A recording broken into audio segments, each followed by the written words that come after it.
A very warm welcome to Bhutan This Week, our weekly news magazine program. I'm Sringa Magalsen. Our top stories this week. His Majesty the King celebrated 8th Coronation anniversary with the people of Sefo in Wangdipoda.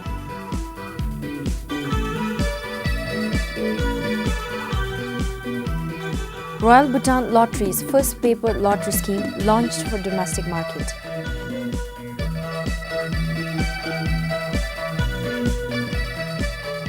And mass cardamom cultivation in Dagana, a cause for concern.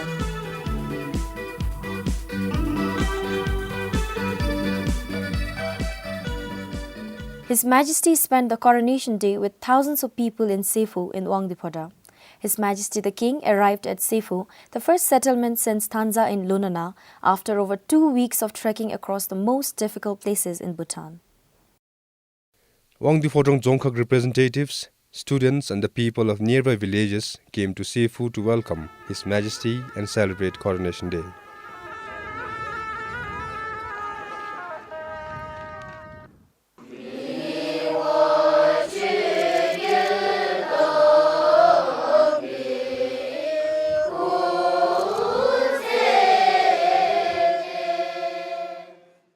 People offered Shabdan to His Majesty and presented a cultural program.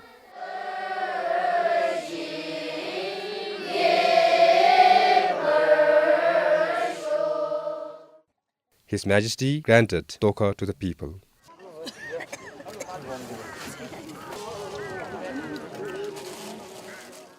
Sefo Gup Rinchen Panju said His Majesty has always placed service to the people above personal comfort.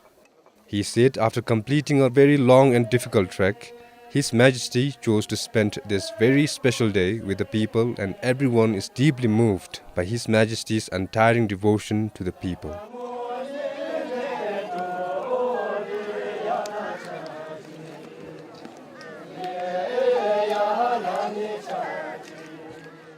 Tadari ganiwa ngachira tege chewigi nimla ngachira rugi miwanga dar rimbo checho tada ya laile gotu digibe nindrang chedigibe laju digibe namsam ngachira ge khabdo misegi delu azumbe jenboda ngache tadari jenbe thamalu tadari naji ngachi miseda sheje sunti temis malu taduzumbe tokha naboda ngachi misedi namsami sememi miyoga isejunila.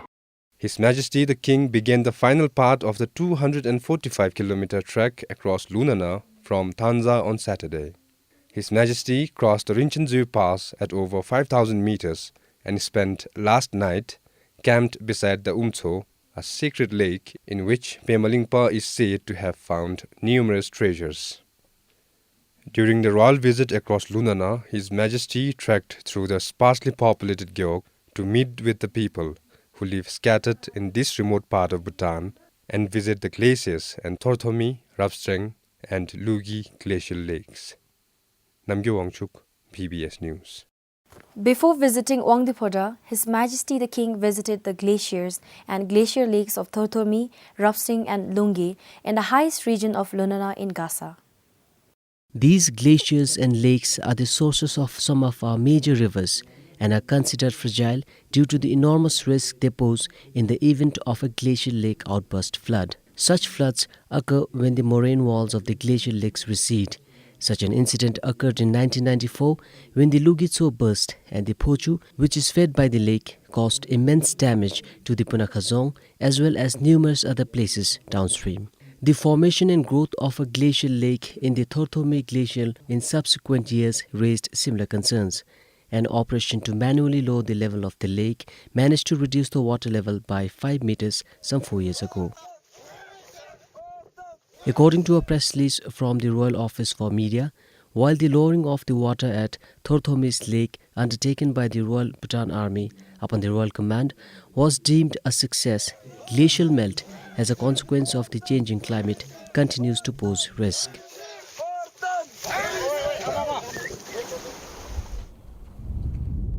His Majesty met with the personnel operating flood warning mechanisms who monitor the lakes. His Majesty also inspected the glaciers along with glaciologists. His Majesty last visited the glaciers and glacial lakes in 2008. His Majesty later visited homes in Thanza, the largest village in Lunana, which is also the settlement closest to the lakes, and met with the people.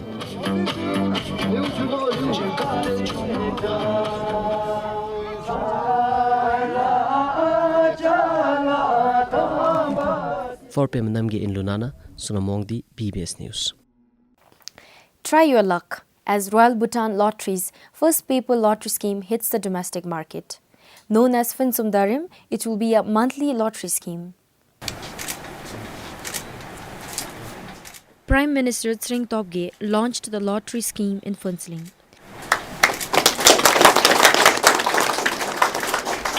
The Prime Minister said the lottery business was revived primarily to generate revenue to be used for social welfare. It is also one of the pledges of the government during the 2013 general elections. The business was reinstated in April this year as one of the state-owned enterprise. Prime Minister Tsring Tobge said just through the sale within the country, the lottery business is expected to make more than 30 million ngitum by the end of next year.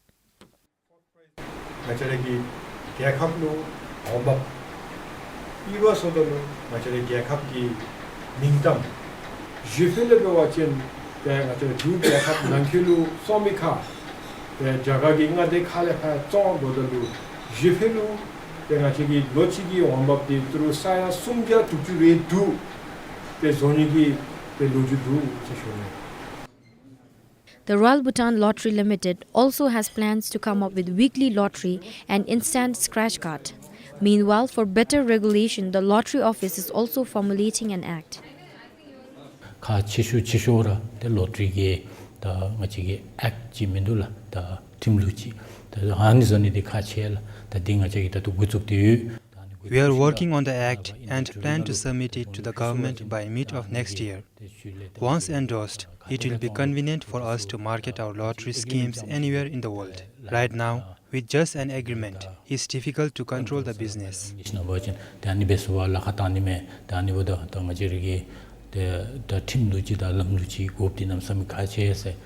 The previous government has closed the lottery business in 2011 due to some legal issues while trading lottery outside the country.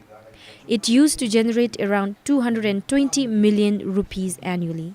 Compiled for Pasang, Tsungdema Gelsen, BBS News. Farmers in Dagana are going all out to cultivate cardamom. Every wet and dry land is now being used to grow cardamom. There are 14 geoks. Except for one, all other geoks cultivate cardamom. But the Dzongkhag agriculture sector said this is a concern. All these farmers are cardamom growers of Dagana, and the number is increasing. Locals are attracted to this lucrative business since they do not have to wait for long to earn cash. Not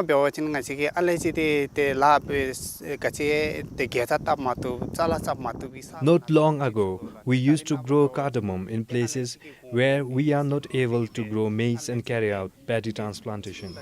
But these days, as cardamom is fetching good price, we grow cardamom even in our vegetable gardens because we have less income from paddy transplantation. Whereas we earn about 60,000 ngitum from 40 kilograms of cardamom.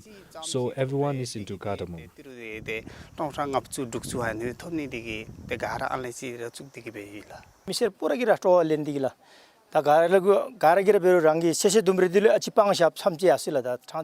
Everyone is growing cardamom because last year, the cost of cardamom reached about 70,000 newton for 40 kilograms. And honestly speaking, everyone is also ignoring their vegetable fields, as it is better to sell a quarter of a kilogram of cardamom than 100 bunch of spinach. So we are taking more interest in cardamom.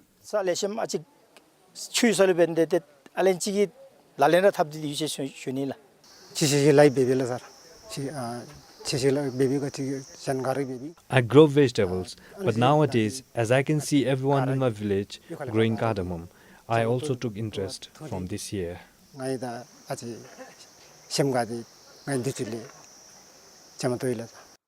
As a result, farmers tend to ignore other cash crops. The fear is people might have to depend totally on imported vegetables sooner or later. It is becoming a serious issue for Dagana, for agriculture sector, from the point of food self-sufficiency. It's the biggest concern. Now, with the cardamom, we may be able to earn cash income, but having to depend on the others for food supply, it's risky. So it may put up in a very risky situation. Agriculture Office is now trying to promote and support farmers in growing other cash crops. Dagana is very much appropriate for the cultivation of vegetables, winter vegetables. And we are in dialogue with the farmers in promoting winter vegetable cultivation. So we provide free seeds and other materials like irrigation facilities. And in addition to those support, what is also equally important for us is to help farmers in marketing the produce. But farmers can continue to earn from cardamom. The local leaders in the recent Zongkak Sokdo in Dagana were also asked to help educate farmers to avoid growing cardamom on wetland. For Kencho Sering in Tsirang, Tanin Finso for BBS News. Orange growers in Shemgang are looking forward to a bountiful harvest this year. Last year, they were the victims of immature fruits falling from the trees, disappointing both the buyers and farmers. There was a decline in orange yield. The harvest season is round the corner. At the moment, fruits are not dropping and orange trees are laden with fruits. So far so good, much to the relief of the orange growers.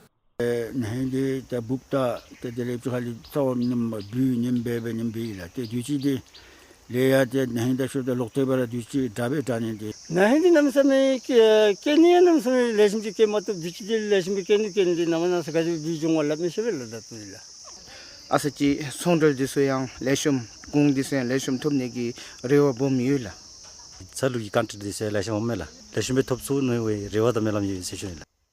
But it looks like the past experiences have prepared the farmers well. Ranasaki dazin be te chulu lulu nembe odotlo wachin temaboro rangsingera te leshum honzum chit homela. Almost all the 8 geoks in Shemga grow orange and produced some 450 truckloads of oranges last year. It is the only source of cash income for people here. Harvest season begins from next month and ends in March. For Pema Samrup in Shemga, this is Kipchu for BBS News. In the next 2 years, schools across the country will see changes in the curriculum and the education system. A few of the changes include bringing an end to multitasking of teachers and updating the school textbooks. This was discussed during the 3-day National School Curriculum Conference. The resolutions have been deliberated many times by the participants before endorsing. The resolutions focus on bringing quality and making the curriculum relevant. It also focuses on engaging the students. The Education Minister said multitasking teachers to teach more than one subject will hamper the quality. The other big shift I see is one subject, one teacher. This is a big shift where the teachers can really professionally give justice to one particular subject. And I think what has come out again clearly is the need to work together, the collaboration. All of us need to work together. The need and purpose for having assessments were also discussed. The minister added that there is a need to update and reduce the number of textbooks.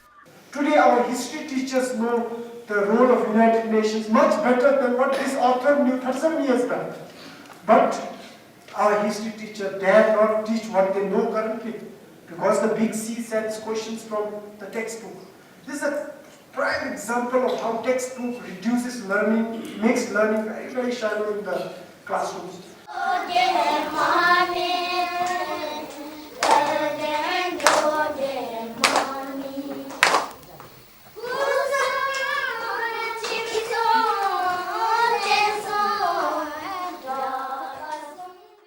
The dream of having a school curriculum that suits the need of the children is finally in action.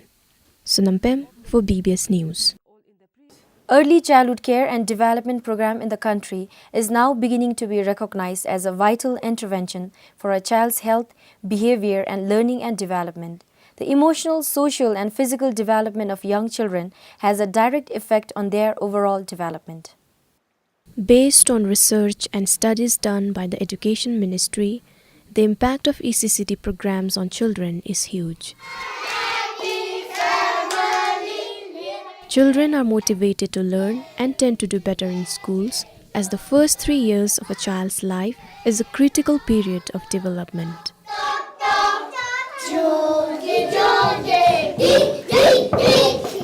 It has generally been accepted that most of the human brain development takes place in the first 3 years of life, and that is why parents need to be aware and need to be very sensitive and supportive of children's development in this phase of children's life, because this basically establishes everything related to what a child can become and do in life. Children are learning to socialize and interact through programs like this, which otherwise have been replaced by electronic gadgets like mobile phones.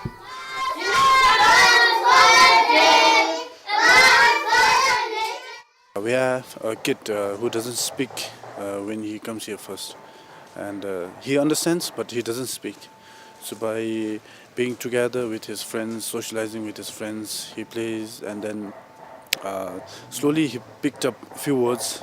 Then now he's quite frequent with his words and languages that he speaks, and parents are also very happy that they are seeing some changes in him.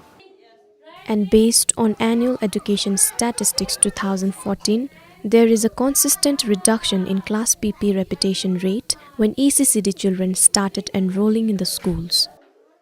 ECCD is also impacting efficiency of educational programs in schools, because children go to school ready, they are less likely to fail, and when they don't fail, they do not repeat. As a result, the cost of repetition, which is very high, is actually saved.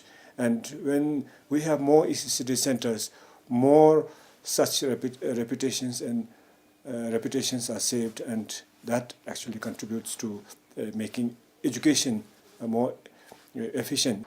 The Education Ministry is making a continuous effort in providing capacity-building trainings to the facilitators to improve the quality of ECCD programs in the country. Sunampem for BBS News. Two veteran singers, 88-year-old Thomo from Tongsa and 77-year-old Coronation from Zhengang, were awarded Druk Nobutama. They received the award during the Bhutan's Living Treasure for Culture Award 2016. The two were recognized for their lifelong musical achievements and outstanding dedication in imparting, developing and preserving the music. Thomo could not make it to the event due to her old age. Her daughter received the award on her behalf. Thomo has been singing since the time of His Majesty the Second Druk Gyalpo and received many awards. Another recipient of the award, Coronation, started his career in the army during the time of His Majesty the Third Druk Gyalpo. He served in the army band and gradually became a singer and a dancer. He also worked as an instructor at the Royal Academy of Performing Arts.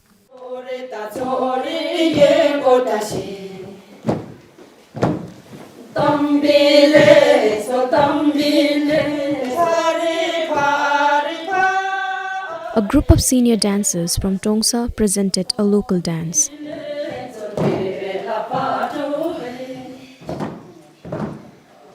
A musical video of Monpa dance was also screened, entertaining the crowd. But with time, the old songs and dances are undergoing change. Because of the lack of the access of musical notation in Bhutanese music, the challenge is that lots of changes are taking place in terms of lyrics, melody, and also in the dancing movements also. The researchers have to keep in mind that they are moving through the right direction with every resources and knowledge before they try to publish any articles or the publications. The Music of Bhutan Research Center, founded in 2008, is a civil society organization that documents, preserves and promotes the traditional music. For Chengadoji, this is Sunampem for BBS News. The Sarwang Dzongkhatsokdu decided to nominate a dancer each from 12 gyuks to address the shortage of dancers in the Dzongkhak. The two-day meeting was held recently. The cultural officer raised the issue of shortage of dancers for the upcoming Gilifut Sichu. The Dzongkhak has to have 12 dancers as per the rule.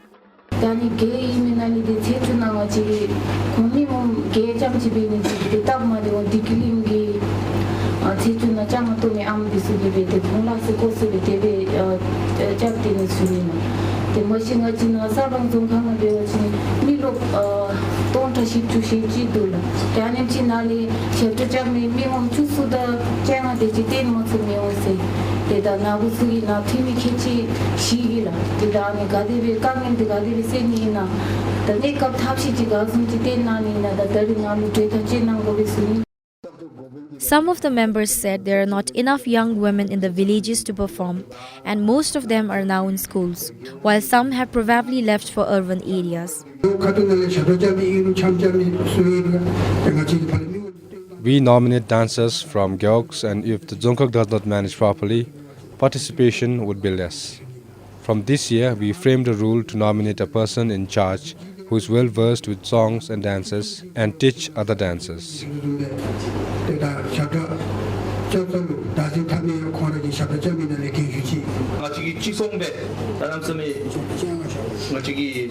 If one gyuk nominates a dancer each, we can easily form a 12-member dance troupe. Therefore, I suggest nominating one dancer each from all 12 gyuks. The other issue is exploitation of village dance troupes, which still exist today, and some parents don't want their daughters to become part of the dance troupe. Compiled for Karmawandi, Sringdema Gelson, BBS News. Aspiring filmmakers will no longer have to travel outside the country to learn the art of film making. Bhutan will have its first ever film school beginning next year. The Film and Television Institute of Bhutan, initiated by a private individual, will offer 1-year diploma in film and television production. This empty room in Olakha will soon be filled with students wanting to learn filmmaking. Take 3. Action. And this is the man behind the film school. A visual storyteller himself, he directed 8 feature films and numerous documentaries in the last 18 years. He has been preparing for almost 2 years to establish a film school. This institute will be a little different from the other institute elsewhere in the world. But here we will be teaching everything within 1 year. So this is a 1-year diploma course in television and film and television production. So our main idea is to equip the participant with everything. We will be teaching him how to handle camera, how to handle lighting, how to direct, how to write script, and how to edit and how to design sound. To begin with, only 36 students will be taken in the first batch, and there is no age limit as such. We also are trying to give them guaranteed job, and my company will easily absorb some 10-12 students. And I also have some friends, big companies in India.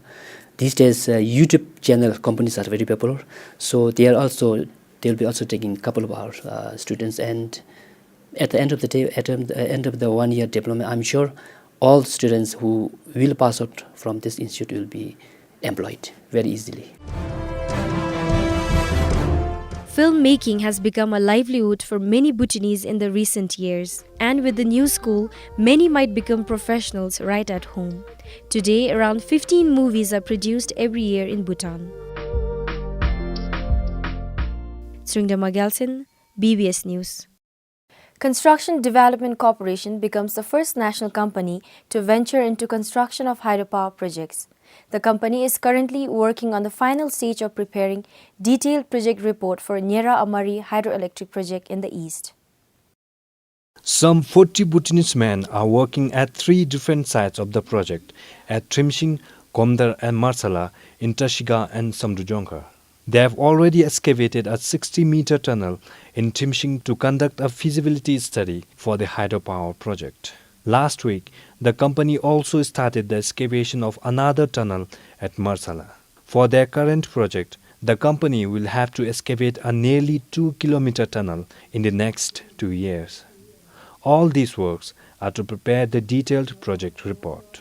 With about 700 employees and all the required equipment procured for hydropower construction, the Construction Development Corporation is confident to go about with their first mega project.